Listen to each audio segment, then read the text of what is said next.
just about 6:15 here in Mango Creek in Belize. Calm down a little bit. Here we are again looking southwest to west.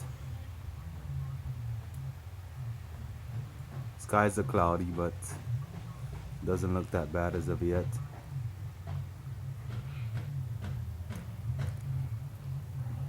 Calm before the storm, so they say. Take a little more videos and give a little more updates during the course of the night, see how it turns out.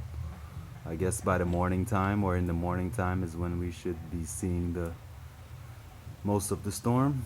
Hopefully it doesn't get too strong and just remains a top tropical storm or category 1.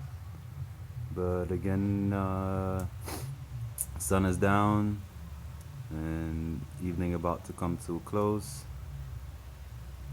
Pretty quiet.